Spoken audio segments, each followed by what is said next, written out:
शुरू हो गया जी।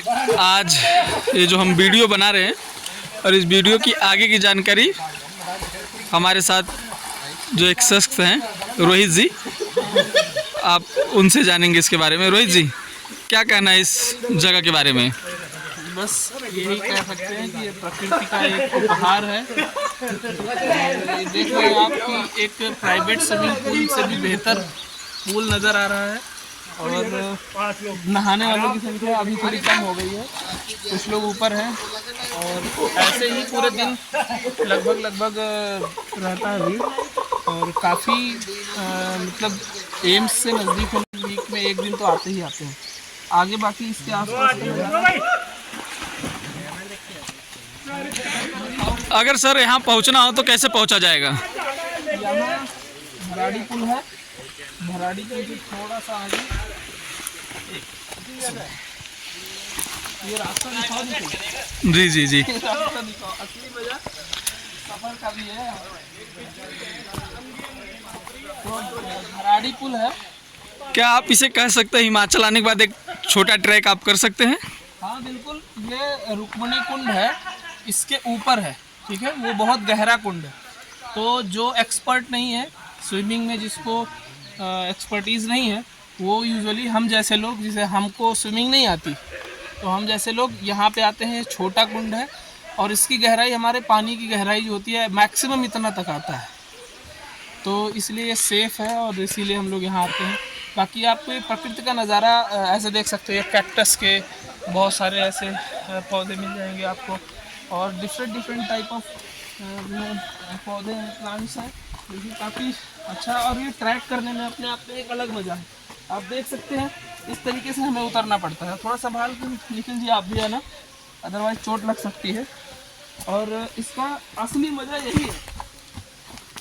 मैं अपने दर्शकों को बता दूंगा कि अगर आप चंडीगढ़ वाले रूट से अगर आप मनाली के लिए निकले हुए हैं तो मनाली से जो आप जाएंगे उसी रास्ते पर ये पड़ता है। जानवर दिखाओ, आप देखिए हमारे सामने ये जानवर देखिए आप, बहुत खतरनाक, ये आपको विलुप्त होता हुआ जानवर आपको दिखेगा स्क्रीन पे। ज़बरदस्त जानवर। आप जहरीला होता है। ये एक इतना जहरीला है कि आप सोच नहीं सकते। देखिए ये भी विलुप्त होता हुआ है, हमारे कैमरे में आज कैद हो गया है। खैर बच के आगे निकल लेने में ही भलाई है, क्योंकि आप जंगल में हैं। खैर आगे की अपडेट लेते रहेंगे। साइड में उधर दिखाओ वो झरना, छोटा सा झरना आप देख सकते हैं, छोटा छोटा झरना आपको यहाँ पे देखने को मिलेगा। छोटी छोटी जगहों से आपको ये रिक्वेस्ट है कि जो बाहर से या यहाँ के जो भी आते हैं वो अपने साथ अगर कुछ कोल्ड ड्रिंक या बहुत सारे लोग दारू पीने वाले दारू बियर की बोतल लाते हैं और इधर उधर फेंक देते हैं, तो वो मत फेंको। इस प्रकृति की खूबसूरती को बनाए रखने के लिए बहुत ज़रूरी है। और वो क्या होता है ना कि एक तो गलत संदेश भी जाता है, क्योंकि पब्लिक प्लेस है और ये धार्मिक स्थल तो नहीं है, लेकिन इसके ऊपर जो रुक्मणी जो कुंड है वो धार्मिक प्लेस है। मैं अपने दर्शकों को दिखा दूंगा कि आप ये जो एक सामने एकदम सबसे हाइट से भी देख रहे हैं आप, वो देख लीजिए जो ऊपर घर है, शायद उस तरफ से जाने के लिए रास्ता है। हमारे साथ एक और शख्स है, राजकुमार सिंह है।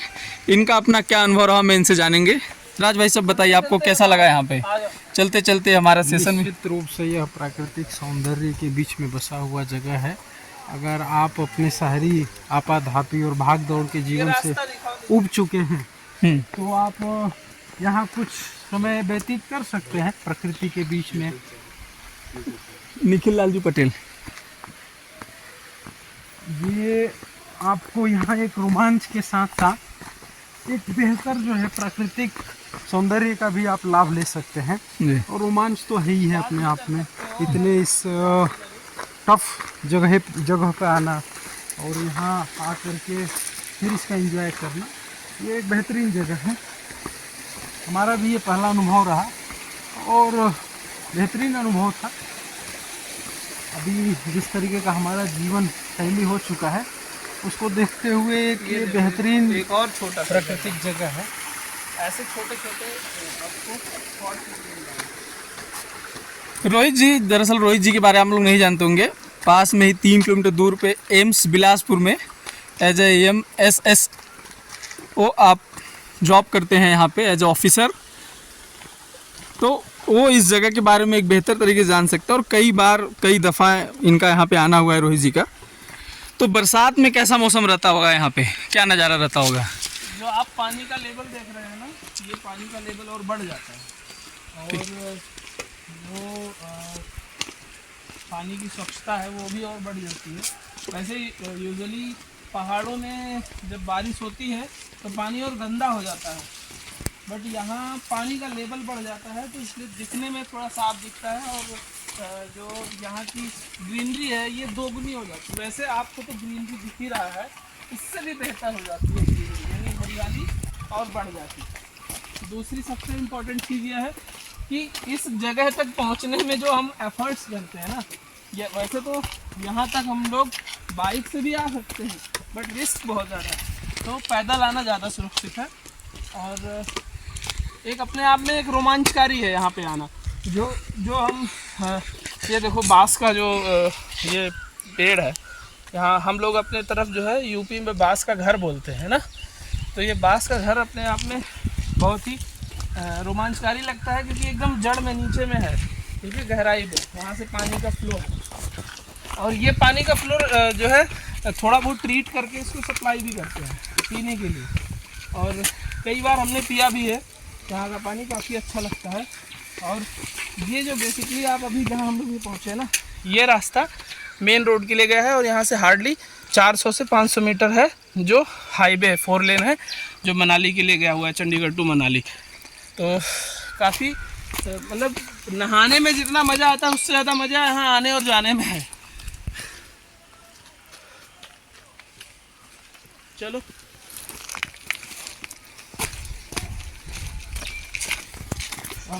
अगर आप लोकल के हैं तो कोई बात नहीं, अगर आप एक मनाली की अगर आप निकलना चाह रहे हैं, तो जैसे ही आपका ट्रिप शुरू होगा उससे कुछ किलोमीटर आने के बाद आपको यहाँ पे आके आप सुकून के साथ झरने में नहा सकते हैं, कुछ टाइम स्पेंड कर सकते हैं।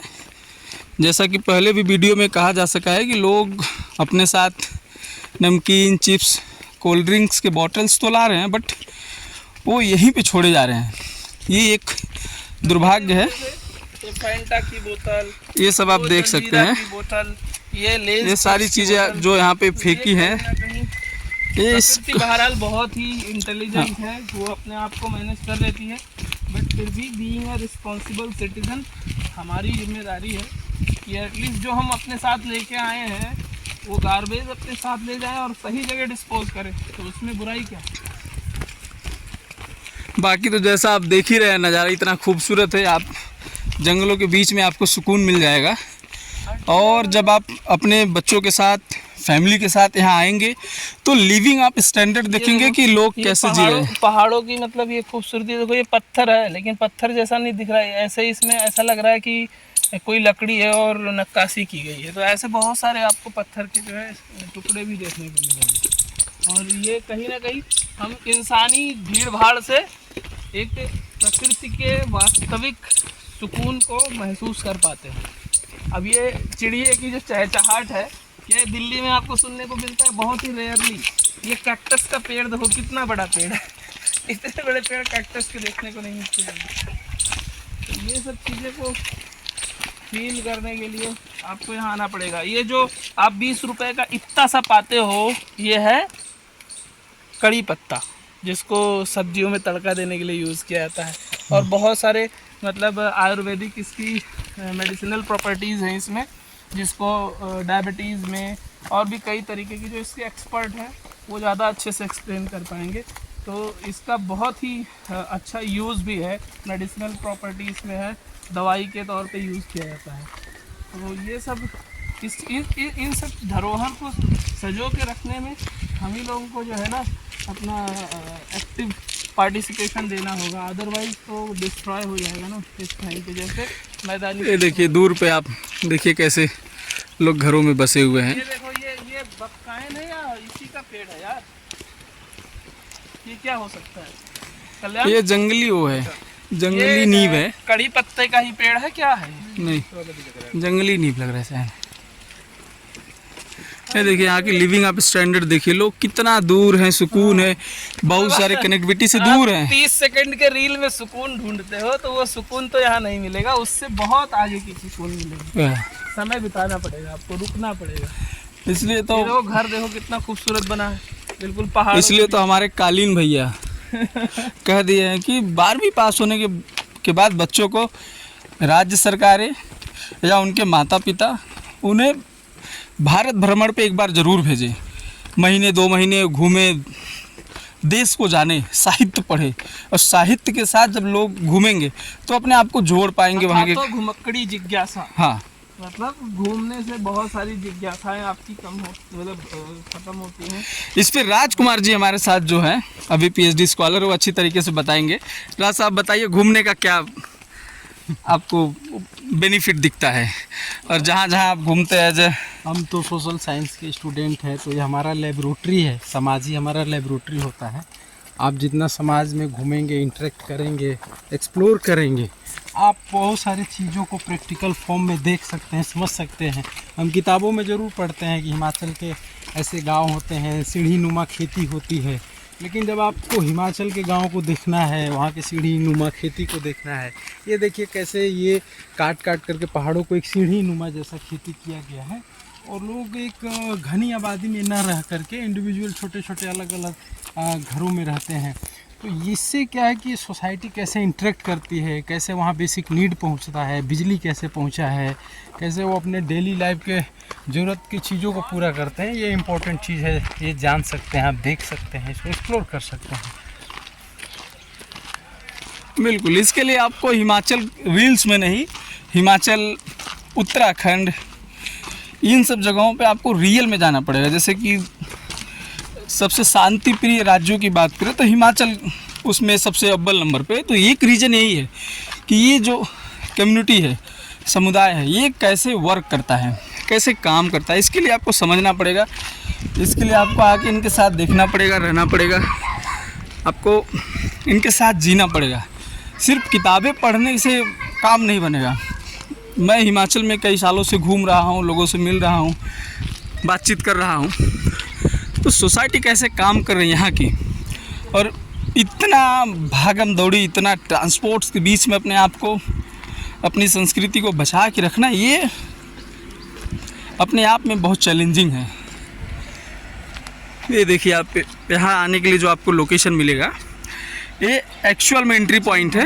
इसके बारे में हाँ, ये पानी को स्टोर करते हैं, करके आगे सप्लाई होती है। हाँ, आप देखिए कि पानी की किल्लत और पानी का सही उपयोग क्या है वो आप देखिए। जिस झरने में अभी हमने नहाया या वीडियो बनाया, आप उसको अन्यथा मत लीजिए। ऊपर उसके ऊपर एक और झरना है, तो पानी जो पहाड़ों से निकल रहा है, उस पानी को यहाँ पे कैसे स्टोर किया जा रहा है, फिल्टर किया जा रहा है, देन उसे बाकी आसपास के जो क्षेत्र में एज पॉसिबल जहाँ तक हो सक रहा है संभव उसे भेजा जा रहा है। ये यहाँ पे वो मशीनें लगी हुई फिल्टर करने की, प्रेशर करने की, आगे और ऊपर पहाड़ों में भेजने की, लोगों के जीवन को आसान बनाने के लिए। क्योंकि हाल फिलहाल के सालों में हिमाचल में गर्मी का जो टेम्परेचर वो बढ़ा है, और उसका आगे हम इसको चल के दिखाते हैं। हम वर्षा जल संरक्षण करें, हिमाचल सही मायने में जल का सही उपयोग करना जानती है। आप मेरे सामने देख सकते हैं, वीडियो लंबा है बट आपको सीखने को मिलेगा, जानने को मिलेगा। आप देख सकते हैं कि ये कैसे काम कर रहा है, वर्क कर रहा है, कैसे चीज़ें लगी है, ये चीज़ें। बाकी मिलेंगे अगले वीडियो में। धन्यवाद।